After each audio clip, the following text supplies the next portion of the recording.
আসসালামু আলাইকুম। আচ্ছা, আজকে আমরা তাপগতিবিদ্যার দ্বিতীয় টিউটোরিয়ালে চলে এসেছি। এখানে আমরা মোটামুটি এক স্থির বিন্দু সহ আরো কয়েকটা বিষয় নিয়ে আলোচনা করব। তাহলে এখানে যে কয়েকটা টপিক নিয়ে আলোচনা করব তার প্রথম টপিকটা হলো এক স্থির বিন্দু। এখানে এক স্থির বিন্দু জানার জন্য এক স্থির বিন্দু জিনিসটা কি এটা জানার জন্য আমার প্রথমে কি জানতে হবে যে তাপ জিনিসটা কি। আচ্ছা, তাপ জিনিসটা কি এই জিনিসটা তো আমার জানা খুবই গুরুত্বপূর্ণ একটা আলোচনা। কেননা আমরা তাপগতি নিয়ে পড়তেছি।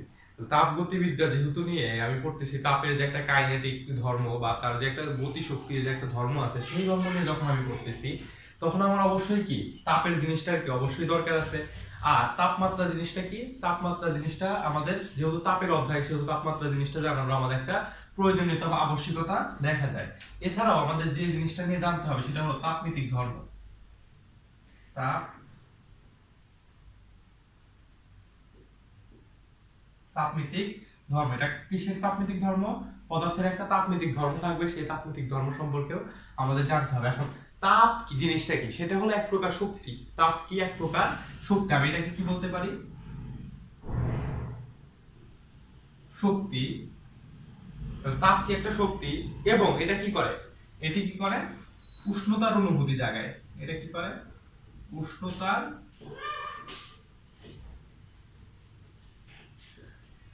অনুভূতি জাগায়।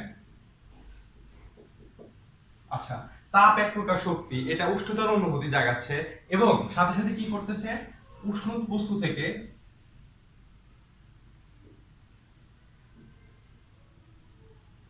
শীতল বস্তুর দিকে কি হয়? প্রভাবিত হয়। শীতল বস্তুর দিকে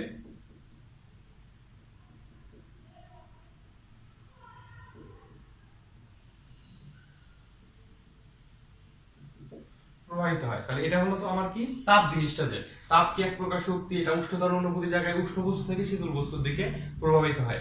এই ধরনের যার বৈশিষ্ট্য থাকে আমরা ওই শক্তিটাকে বলবো কি তাপ। এবার এই তাপটাকে কি দ্বারা প্রকাশ করা হয়? কিউ দ্বারা প্রকাশ করা হয়। তাপটাকে বড় হাতের কিউ দ্বারা প্রকাশ করা হয়। তাপমাত্রা জিনিসটা কি?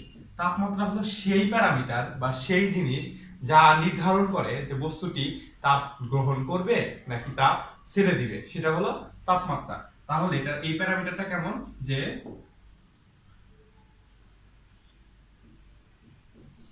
এটি বস্তু একটি বিশেষ ধর্ম বলতে পারো তুমি, ধর্ম যা এটি যা নির্ধারণ করে যে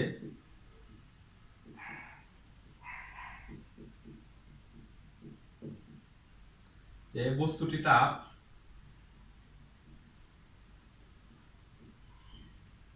গ্রহণ করবে নাকি ছেড়ে দিবে। যেমন এটা কেমন ভাবে তুমি একটা উদাহরণ দিতে পারো। যেমন ধরো যে তোমার একটা পাত্রে বা একটা পাতিলে, যেটা আমরা বলি সাধারণ ভাষায় পাতিল, সেই পাতিলে কি তোমার পানি গরম হচ্ছে। এখন ওই পাতিলের উপর তুমি একটা ঢাকনা দিবা। এখন ঢাকনাটা প্রথমে কি ছিল? শীতল বা ঠান্ডা ছিল। আর পাত্রের ভিতরে যেহেতু পানি বয়েল হচ্ছে, সেই পানিটাকে নিচ থেকে তাপ দেওয়া হচ্ছে, তাহলে কি হচ্ছে? সে উত্তপ্ত অবস্থায় আছে বা সেখানে কি তাপ আছে।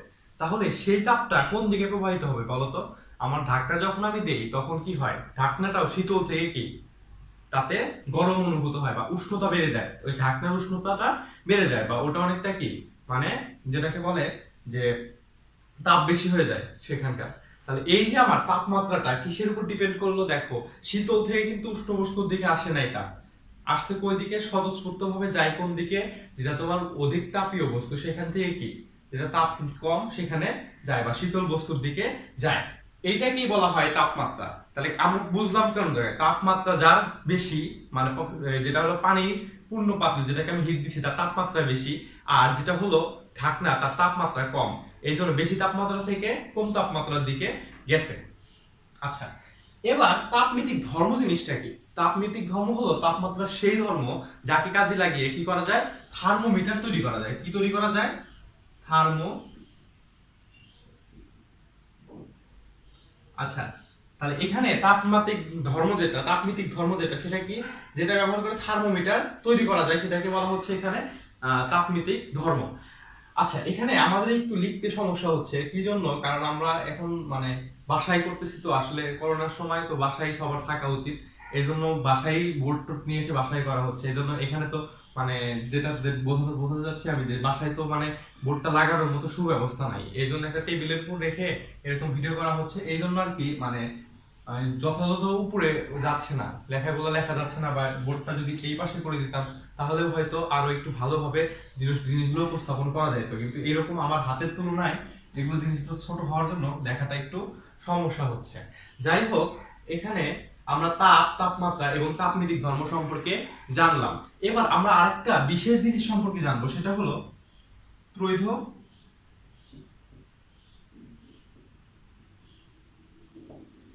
ত্রৈধ বিন্দু। দেখো ত্রৈধ বিন্দুটা কি? আচ্ছা, এই গ্লাসটা খুলে দাও তো, পাতা থাকবে, গরম লাগতেছে পুরা পুরা। আচ্ছা, এখানে ত্রৈধবিন্দু জিনিসটা কি?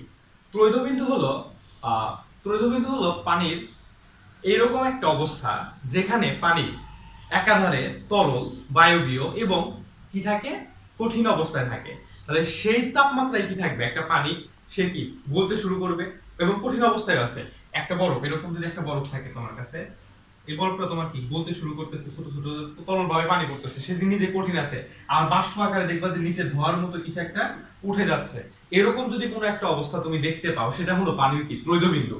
তার মানে সেখানে কিছুটা অংশ কি তরল আকারে আছে এবং কি কঠিন আকারে আছে এবং বাষ্প আকারেও কিছু আছে। এই যে অবস্থা বরফের, এটাকে বলা হয় পানির ত্রৈধ বিন্দু। এটা হলো পানির ত্রৈধ বিন্দু। এখন পানির ত্রৈধ বিন্দু কখন হয়? পানির ত্রৈধ বিন্দু হয় 0.6 atm তাপমাত্রায়, 0.6 atm তাপমাত্রা। এবং এখানকার যে যেটা এটা যেটাকে আমি টি অফ টি আর বলবো, মানে ত্রৈধ বিন্দুতে তোমার তাপমাত্রা যেটা, সেটা হলো 273.16 কেলভিন। 273.16 কেলভিন, এটা কিসের তাপমাত্রা? পানির ত্রৈধ বিন্দুর তাপমাত্রা। আচ্ছা, এবার ত্রৈধ বিন্দুতে যদি আমি কোন তাপমিতিক ধর্ম নিয়ে আলোচনা করি, যে ত্রৈধ বিন্দুতে তাপমিতিক ধর্ম এরকম। আচ্ছা, তাপমিতিক ধর্ম, থার্মোমিটারের তাপমিতিক ধর্ম কেমন হতে পারে? দেখো, থার্মোমিটারে যেমন পারদ জিনিসটা ছিল, এই পারদটা হলো তাপমিতিক বস্তু, মানে এর তাপমিতিক ধর্ম আছে। যার তাপমিতিক ধর্ম আছে তাকে বলা হয় তাপমিতিক বস্তু। এটা কেমন? যেমন পারদ। আর থার্মোমিটারের যে পারদের যে স্কেল আছে, যে মিটারটা ওঠানামা করে, এটার একটা দৈর্ঘ্য আছে না, এই দৈর্ঘ্যটাকে বলা হয় তাপমিতিক ধর্ম। পারদের যে দৈর্ঘ্য আছে এটাকে বলা হয় তাপমিতিক ধর্ম। আচ্ছা, এবার ত্রৈধ বিন্দুতে কোন একটা বস্তু তাপমিতিক ধর্মকে আমি কি ধরতে পারি তাহলে? x টিআর, x টিআর এটা ধরতে পারি। এখন আমরা আরেকটা জিনিস শিখব, যে এখান থেকে এটা যদি আমি মুছে দেই, আমরা এবার মূল সূত্রে যাব, মূল সূত্রের প্রতিপাদনে যাব। আমরা একটা জিনিস মনে রাখবো, যে কোনো বস্তুর যে কোনো বস্তুর x মানে তাপমিতিক ধর্ম বাই তাপমাত্রা ইকুয়াল টু কি? একটা ধ্রুবক মান। মানে কোন বস্তুর তাপমিতিক যে ধর্ম যেটা আছে, তাপমিতিক যে ধর্ম আছে, সেটাকে যদি তুমি তার তাপমাত্রা দ্বারা ভাগ করো তাহলে একটা ধ্রুবক মান পাবা। প্রতিটার ক্ষেত্রেই ধ্রুবক একটা মান পাবা। তাহলে এটা তুমি 1 নম্বর সমীকরণ ধরতেই পারো। আবার যদি ত্রৈধ বিন্দুর জন্য ধরো তাহলে কি হবে? x tr by t equal to কি আসবে বলো তো? কি, এটা 2 নাম্বার ধরতে পারো। এবার তুমি যদি 1 এবং 2 কে সমন্বয় করো, 1 এবং 2 কে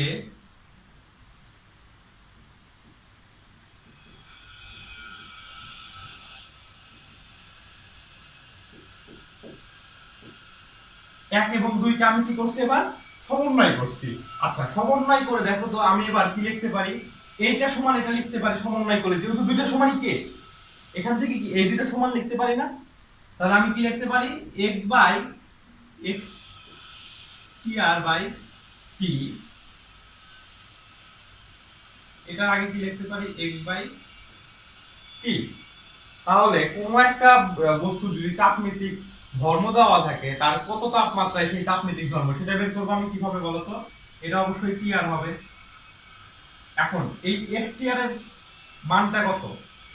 xtr এর মানটা হলো 273.16।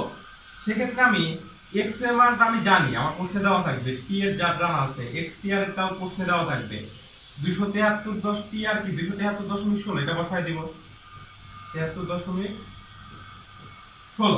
দেখো এখানে তিনটা ভেরিয়েবল আছে, একটা দুইটা তিনটা, এখানে তিনটা ভেরিয়েবল আছে, যে কোনো দুইটা তোমার দেওয়া থাকবে, একটার মান বের করতে বলবে, যে কোনো দুইটার মান, এটার মান দেওয়া থাকবে, না এটার মান দেওয়া থাকবে, এটা বের করতে বলবে, যে কোনো দুইটার মান তোমার দেওয়া থাকবে আর অন্যটা বের করতে হবে। তাহলে এটা তুমি একটা সমীকরণ আকারে লিখতে পারো, বা অনেক বইয়ে এইভাবেও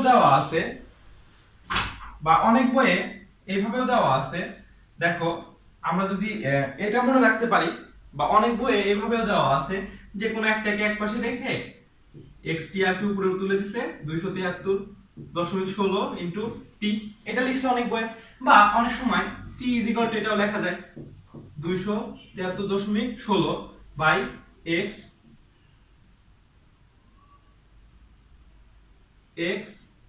tr গুণন কি x, এটাও লেখা যায়। তাহলে আমরা এই সূত্রটা মনে রাখলে হয়ে গেছে, যে কোনো একটা সমীকরণ যদি তুমি মনে রাখো তাহলে কিন্তু এই অঙ্কগুলো তুমি করতে পারবা খুব সহজেই। এখন তোমার যদি কোনো একটা কোশ্চেন এরকম দেওয়া থাকে যে যে কোনো একটা যে এত কেলভিন তাপমাত্রায় বা এত ডিগ্রি সেলসিয়াস তাপমাত্রায় তাপমেতিক বস্তু, তাপমেতিক যে ধর্ম সেটা হলো এত ওহম। তাপমেতিক ধর্ম কি হতে পারে? ওহম হইতে পারে, মানে তার রোধ হইতে পারে। আচ্ছা, তাহলে তাপমেতিক ধর্ম এত ওহম, এটা তাপমেতিক ধর্ম দেওয়া আছে, তাহলে একটা তাপমাত্রা এই দুইটা দেওয়া আছে, এটা বের করতে বলবে, পারা যাবে। আমরা এখন একটা एग्जांपल দেখব, পজ করো থেকে বই নিয়ে আসি। দেখো আমরা হচ্ছে না শাহজাহান তপন স্যারের বই থেকে একটা, যেটা প্রথম উদাহরণ সেটাই নিব। সেটা যদি নেই, এখানে লেখা আছে একটি নির্দিষ্ট রোধ থার্মোমিটারের রোধ বরফ বিন্দুতে এবং স্টিম বিন্দুতে যথাক্রমে এত। আচ্ছা এটা না, সরি, এটা তো মানে আগের টিউটোরিয়ালের কোশ্চেন। একটি নির্দিষ্ট রোধ থার্মোমিটারে রোধ তৈল বিন্দুতে দেওয়া আছে 2 নাম্বার 1.2 নাম্বার কোশ্চেন যদি আমরা দেখি, এই সমীকরণটা আমাদের মাথায় রেখে, এই সমীকরণটা আমরা কি করব, মাথায় রাখবো, রেখে কি করব 1.2 যে সমীকরণটা আছে সেটা লিখব। তাহলে 1.2 যে গাণিতিক উদাহরণ সেটা যদি আমি দেখি, দেখ এখানে দেওয়া আছে, দেখো পানির তৈল বিন্দুতে এত ওহম, তাহলে এটা কি তাপমিতিক ধর্ম xtr ইকুয়াল টু কত 32.316 এত ওহম। আচ্ছা, তরলের স্ফুটনাঙ্ক বলতে তোমার কি দেওয়া আছে? স্ফুটনাঙ্ক বলতে কি দেওয়া আছে বলো তো? এই একটা অন্য একটা তাপমাত্রা, সেটা স্ফুটনাঙ্কের যে তাপমাত্রা সেটা, স্ফুটনাঙ্কে যে তোমার তাপমিতিক ধর্ম সেটাকে তুমি কি বলতে পারো? x। সেটাতে কত দেওয়া আছে? 27.316, 27.316 এত ওহম। এটিটা তোমার বের করতে বলছে, বা স্ফুটনাঙ্কটা তোমার কাছে বের করতে বলছে। কি আছে? ঠিক আছে সব? আচ্ছা, তাহলে এখানে xtr কি 32.316 ওহম। এটা কি তাপমিতিক ধর্ম কোথাকার? তোমার ত্রৈধ বিন্দুতে। এটা কি যে কোনো বিন্দুতে তাপমিতিক ধর্ম, এটা কি স্ফুটনাঙ্ক, আর স্ফুটনাঙ্ক কি এই তাপমাত্রাটা, এটা আমার বের করতে হবে। তাহলে এইটা আমি কিভাবে বের করতে পারি? আমি যদি এখানে এই সূত্রটা ব্যবহার করি, যে সরাসরি এই সূত্রটাই ব্যবহার করলাম, আমার x t xtr, xtr এর মান কত? 32.316। আচ্ছা, আমার বের করতে হবে t, আর নিচে আছে কি x, মানে 273.16। x এর মানটা যদি আমি এখানে বসায় দেই, কত বলতো? 27.316 এত ওহম, এত। তাহলে এটাকে আমরা জানি লিখে তুমি আগে সূত্রটা লিখে নিতে পারো। এরকম যদি তুমি সূত্রে সবগুলো বসাও, এখান থেকে দেখো তিনটা জিনিসের মান তোমার জানা, ওহম দেওয়ার দরকার নাই। এখানে তিনটা জিনিসের মান তোমার দেওয়া আছে, তোমার শুধু টি বের করতে হবে। এটা খুবই সিম্পল একটা, তুমি আর গুণন করো, আর এটার গুণন করে দাও, তারপরে ভাগ করে দাও, তাই হয়ে যাবে। এটা কি আর দেখানোর কিছু আছে?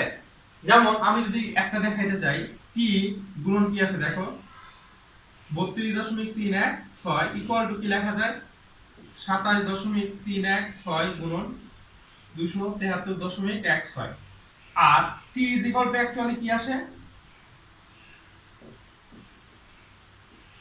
27.316 গুণন 273.16 ভাগ 32.316। এটা করলে যেটা অ্যানসার আসবে সেটাই। তাপমাত্রার ভ্যালুটা একদম ইজি অঙ্ক, এটা তো পারারই কথা আমি আশা করি। তাহলে এই হলো আমার অঙ্ক। এটা কোথাকার অঙ্ক? সাধারণ তপন স্যারের বইয়ে 1.2 যে গাণিতিক উদাহরণটা দেওয়া আছে সেটা। তাহলে আশা করি পারা যাবে। আমি যদি আবার একটু বলতে চাই, তোমাকে দেওয়া ছিল ত্রৈধ বিন্দুতে তার তাপমিতিক যে ধর্মটা সেটা কি ওহম ছিল, মানে কি রোদ, রোদ যেটা একটা তাপমিতিক ধর্ম সেটা দেওয়া ছিল। সেখানে কি তাপমাত্রাটা বের করতে বলবে, স্ফুটনাঙ্ক, স্ফুটনাঙ্কে তোমার তাপমিতিক ধর্ম দেওয়া আছে x, এটা হলো স্ফুটনাঙ্কে, এই স্ফুটনাঙ্কে তাপমিতিক ধর্ম দেওয়া আছে, এই স্ফুটনাঙ্কটা বের করতে হবে। তাহলে তোমার যে কোনো একটা তাপমাত্রা হতে পারে সেটা স্ফুটনাঙ্ক, কিন্তু সেটা যে কোনো একটা তাপমাত্রা, সেই তাপমাত্রায় তোমার কি দেওয়া আছে, একটা তাপমিতিক ধর্ম দেওয়া আছে, তার কি করতে হবে, তাপমাত্রাটা বের করতে হবে। তাহলে আমরা এই সূত্র, নিচে যে সূত্রটা লিখছিলাম সেই সূত্রটা ব্যবহার করতে পারি। তাহলে x/t = xtr/273.16 ওই সূত্র যদি আমরা ব্যবহার করি, ওই সূত্র ব্যবহার করে তিনটার মান আমরা জানি আর একটার মান বের করতে হবে। সেখান থেকে আমি খুব সহজেই ক্যালকুলেশন করে এই অঙ্কটা সলভ করতে পারি। তাহলে আশা করি এই অঙ্কটা পারা যাবে। তাহলে এটা আমার কি গেল, এক স্থির বিন্দু নিয়ে যত আলোচনা ছিল এটার মধ্যে আমি সমাপ্ত করলাম। আশা করি তোমরা বুঝতে পেরেছো। এরপরে আমরা যে বিষয়টা নিয়ে আলোচনা করব, এখন আমরা তাপগতিবিদ্যায় ঢুকবো। এতক্ষণ আমরা তাপগতিবিদ্যার প্রাথমিক আলোচনায় ছিলাম, এবার আমরা সরাসরি তাপগতিবিদ্যায় ঢুকবো। সেখানে বিভিন্ন ধরনের প্রক্রিয়া আছে, সেই প্রক্রিয়াগুলো সম্পর্কে আমরা একটু ধারণা নিব। কি রকম ধারণা নিব? যেমন আমরা যদি একটু শুরু করতে চাই, এখানে তাপগতীয় প্রক্রিয়ার মধ্যে এখানে আমরা বিভিন্ন তাপগতীয় প্রক্রিয়া দেখব। তাপগতীয়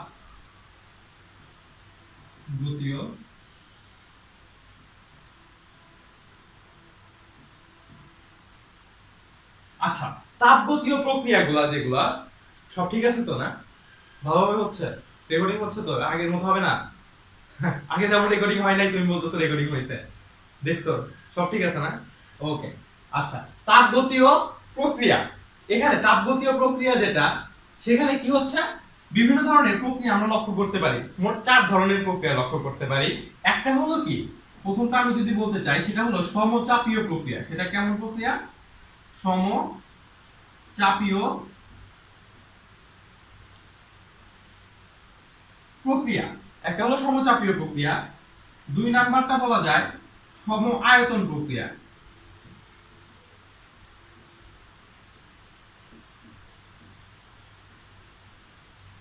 3 নম্বরে বলা যায় সমচাপ গেল, সম আয়তন গেল, এবার সমউষ্ণ প্রক্রিয়া।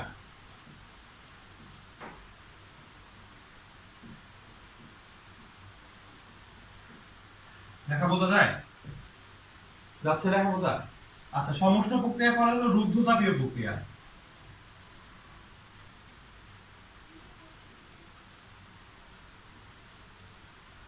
আচ্ছা, এখানে আমরা কয়েকটা প্রক্রিয়া নিয়ে জানলাম। একটা হলো সমচাপ তাপগতিবিদ্যা, তাপগতিবিদ্যা,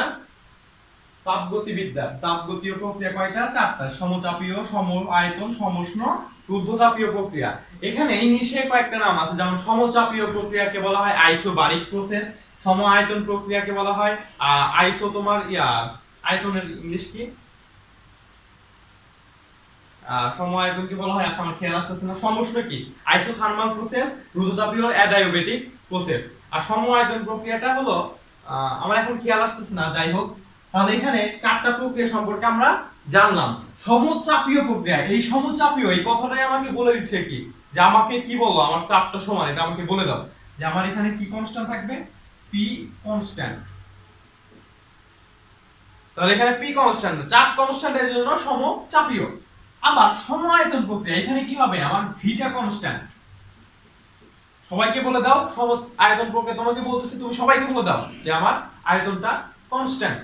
এরপরে সমষ্ণ প্রক্রিয়ায় ও গলা উচ্চ স্বরে বলতেছে যে আমার তাপমাত্রাটা কিন্তু আমার কনস্ট্যান্ট রাখতে, তুমি যা ইচ্ছা করো, যাই কিছু করো, যে কোনো কিছু চেঞ্জ করতে পারো, কিন্তু আমার তাপমাত্রাটা চেঞ্জ করতে পারবে না, এটাই আমার শর্ত। সেই শর্তটা দিচ্ছে কিনা, সমষ্ণ প্রক্রিয়া, তুমি যা ইচ্ছা চেঞ্জ করতে পারবো, কিন্তু ওই প্রক্রিয়ায় ওর জন্য তাপমাত্রাটা কখনোই চেঞ্জ করতে পারবা না। তাহলে এটাকে বলা হয় সমষ্ণ প্রক্রিয়া, তাপমাত্রা কনস্ট্যান্ট। রুদ্ধতাপীয় প্রক্রিয়া একটা বিশেষ প্রক্রিয়া। এইখানে কি হয় বলতো, এনট্রপি মান 0, এনট্রপির পরিবর্তনটা, এটাকে আমি কনস্ট্যান্টও ধরতে পারি, এনট্রপির পরিবর্তনটাকে কনস্ট্যান্টও ধরতে পারি। তাহলে এনট্রপির পরিবর্তন কি সেটা আমরা পরবর্তীতে জানবো। তাহলে এখানে আমরা দেখতেছি সমচাপীয় প্রক্রিয়া একরকম, যে চাপ কনস্ট্যান্ট, সম আয়তন প্রক্রিয়া কি হচ্ছে যে আয়তন কনস্ট্যান্ট, সমষ্ণ প্রক্রিয়া তাপমাত্রা কনস্ট্যান্ট, রুদ্ধতাপীয় প্রক্রিয়ায় কি তার যে ইয়াটা আছে যে এনট্রপিটাই কনস্ট্যান্ট। এখন কি জন্য এনট্রপি কনস্ট্যান্ট হয়, কি জন্য তাপ কনস্ট্যান্ট হয়, এটা তো বোঝা যাচ্ছে সমষ্ণ প্রক্রিয়ার কারণে। এনট্রপিটা আমরা একটু সামনে যে জানবো যে এনট্রপি জিনিসটা কি, এটা মূলত আসলে বিশৃঙ্খলার হার। আচ্ছা, বিশৃঙ্খলার হার বলতে এখন তো বোঝানো যাচ্ছে না, এনট্রপি যখন টপিকটা শুরু করি তখন আমরা এটা নিয়ে বিশদ আলোচনা করব। এবার সমচাপীয় প্রক্রিয়া, যেটা সমচাপীয় প্রক্রিয়া আসলে কি হয়, চাপটা কনস্ট্যান্ট থাকতে হয়। চাপটা কনস্ট্যান্ট থাকতে হলে অবশ্যই এটা কি হবে বলতো, চাপ কনস্ট্যান্ট রাখতে হবে। তাহলে এমন একটা পাত্রে তুমি করবা, ধরো এটা একটা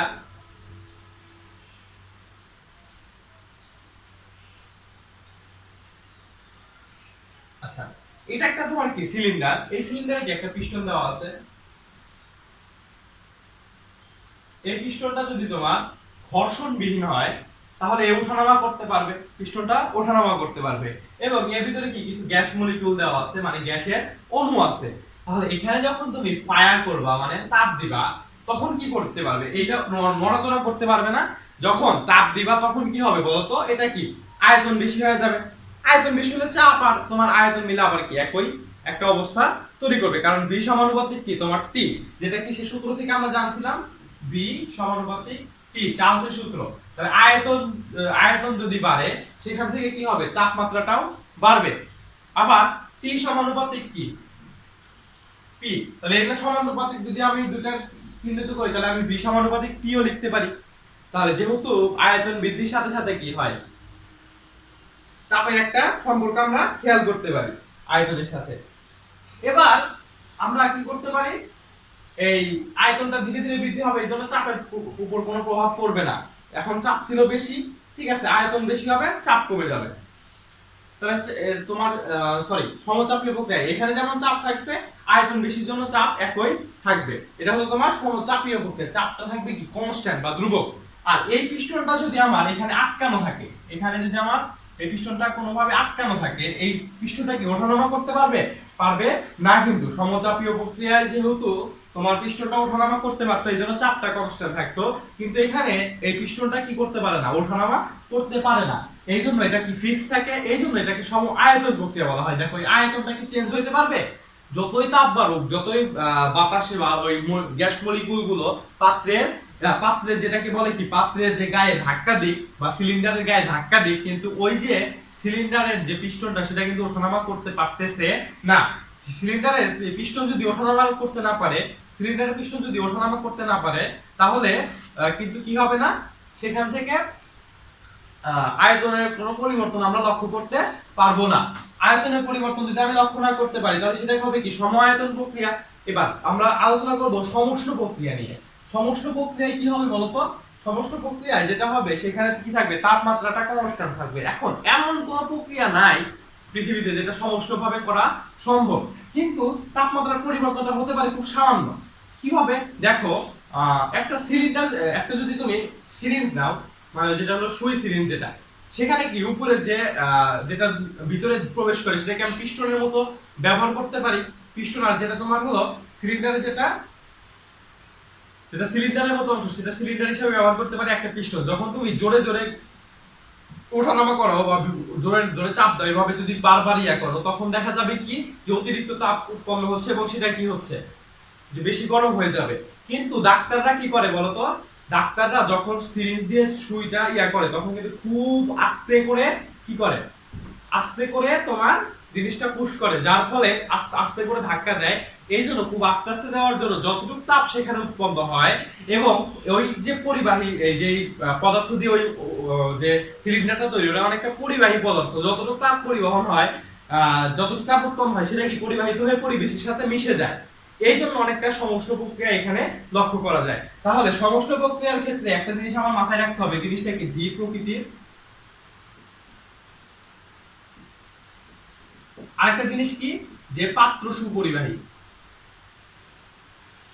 এই পাত্র কিন্তু আবার সেই পাত্র না, পাত্র সুপরিবাহী।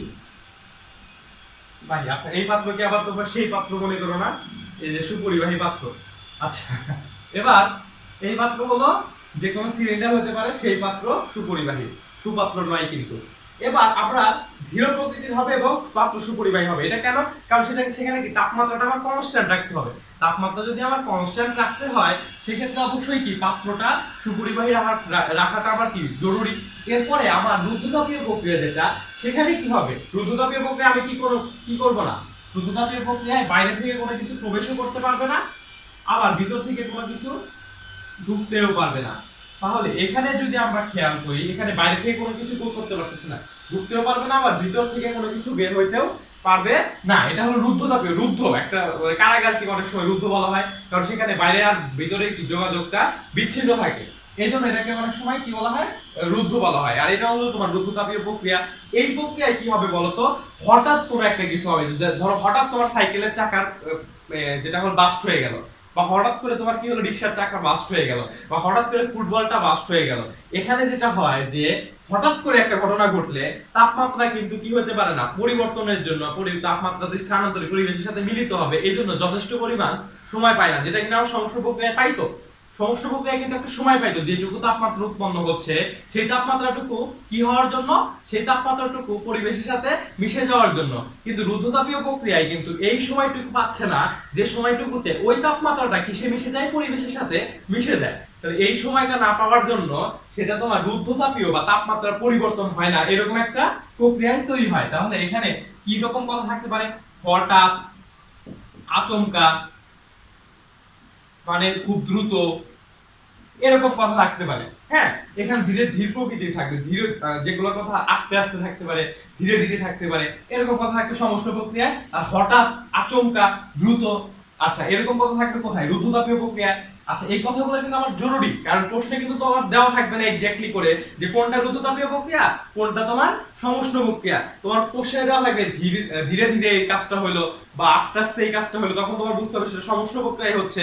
কখনো দেওয়া থাকবে যে আচমকাই ঘটনাটা ঘটলো, তখন সেটা কি রুদ্ধতাপীয় প্রক্রিয়া। এইভাবে তোমার বুঝে নিতে হবে। সেহেতু এই লাইন দুটো কিন্তু খুবই খুবই খুবই ইম্পর্টেন্ট তোমার পরীক্ষায় অ্যানসার করার জন্য। তুমি ধরো যে সম্পূর্ণ সূত্র তো সব জানো, কিন্তু বুঝতেই পারতেছো না যে কোনটা তোমার কোন প্রক্রিয়া, তাহলে কিন্তু তুমি অ্যানসার করতে পারবা না। সেক্ষেত্রে তোমার এই কয়েকটা কথা কিন্তু তোমার মনে রাখতে হবে। এবার পাত্র কি হতে হবে, অপরিবাহী। পাত্র যদি তোমার পরিবাহী না হয় তাহলে কিন্তু আর কোনো তাপ পরিবহনের কথাই আসে না, প্রশ্নই ওঠে না। পাত্র হতে হবে অপরিবাহী। তাহলে এটা কি গেল, বিভিন্ন তাপগতীয় প্রক্রিয়া সম্পর্কে একটা সামান্য আলোচনা গেল।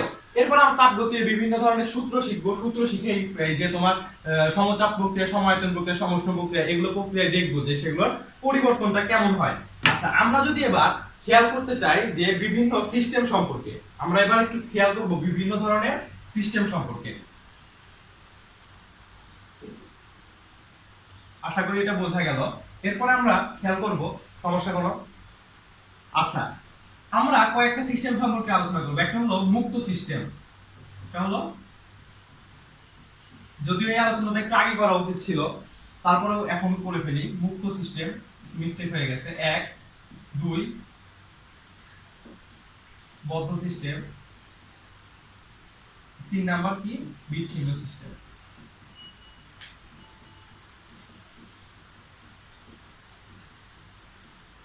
আচ্ছা তাহলে এখানে মুক্ত সিস্টেম, বদ্ধ সিস্টেম আর কি একটা বিচ্ছিন্ন সিস্টেম। এই যে তিনটা সিস্টেম, এটা তোমাকে কি বোঝাবে?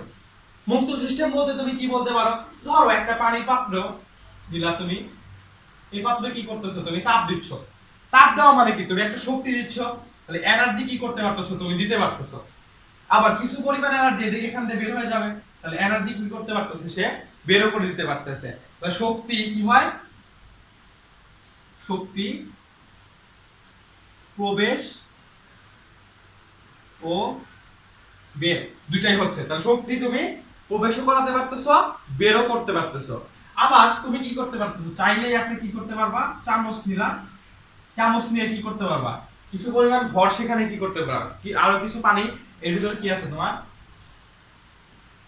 পানি আছে, চাইলেই আরো কিছু ভর কি যোগ করতে পারবা, আরো কিছু পানি যোগ করতে পারবা। আবার তুমি যদি চাও কিছু পানি এখান থেকে অপসারণ করতে পারবা, বা এই চামচ দিয়ে কিছু পরিমাণ ভর বা পানি সরাতেও পারবা, তাহলে প্রবেশ হবে। তাহলে ভরও প্রবেশ করা যায়, আবার বের করা যায়। আবার শক্তিও কি করা যায়, প্রবেশ করা যায় এবং বের করা যায়। এরকম যদি কোনো একটা সিস্টেম তুমি নাও, সেটাকে বলবা কি তুমি বলো তো? সেটাকে তুমি বলবা মুক্ত সিস্টেম। আর বদ্ধ সিস্টেমটা কেমন হবে? বদ্ধ সিস্টেমটা হবে এরকম যে এই যে একটা ফায়ার থাকলো, এখানে কি থাকবে, এটা একটা ঢাকনা দ্বারা ঢেকে দাও। এখন কিন্তু তোমার কি যেতে পারবে বলো তো? শক্তি এখানে ঢুকতে পারবে এবং কিছু পরিমাণ শক্তি কি রেডিয়েশন আকারে বেরো হয়ে যেতে পারবে। কিন্তু এখানে ই কি কি করতে পারে? প্রবেশ ও বের। আর এখানে এম যেটা, সেটা কিন্তু কিছুই করতে পারে না। সে প্রবেশও করতে পারবে না, বেরও করতে পারবে না। তোমার ঢাকনা তো আটকানো রাখতে হবে, বদ্ধ সিস্টেম। তুমি এই পর্যায়ে কি করতে পারবে না, কোনো ভর যোগ করতে পারবে না, কোনো ভর বেরও করতে পারবে না। আচ্ছা, এরপরে বিচ্ছিন্ন সিস্টেম। এটা কেমন হতে পারে? যেমন প্রেসার কুকার। এটা হতে পারে তোমার একটা সাধারণ পাতিল, সেখানে যেখানে তোমার ঢাকনা দিয়ে ঢাকা নেই। এটা কেমন হতে পারে? যেমন প্রেসার কুকারের মধ্যে যে ঘটনাটা ঘটে। এরপরে যে ঘটনা, সেটা হলো বিচ্ছিন্ন সিস্টেম। সেটা কেমন হতে পারে? একটা থার্মোফ্লাক্স, যেটা আমরা বাজারে কিনতে পাই। এটা কি থাকে? এরকম একটা অপরিবাহী পদার্থ দেওয়া থাকে এবং এখানে কি থাকে? একটা কাচের এরকম পাত্র দেওয়া থাকে। এই কাচের পাত্রের মধ্যে কি হয়? কাচের পাত্রের মধ্যে তোমার যেটা হলো যে এই গরম পদার্থ বা পানি, গরম পানি এখানে কি সংরক্ষণ করা হয়।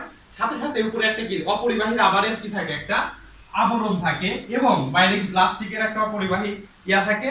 আর মাঝখানে একটা ভ্যাকুয়াম, এটুকু কিন্তু একটা ভ্যাকুয়াম অঞ্চল, মানে এখানে বাতাস থাকে। তবে এখানে কি হয়? তাপমাত্রা বাইরে থেকে আসতেও পারে না, ভিতর থেকে বাইরেও যেতে পারে না। বাইরে থেকে আসতেও পারবে না, ভিতর থেকে বাইরে যেতেও পারবে না। এই যে একটা সিস্টেম, এই সিস্টেমটাকে আমরা কি বলবো? একটা বিচ্ছিন্ন সিস্টেম। আচ্ছা, পজ করো তো, গরম করছে, ফ্যান দাও।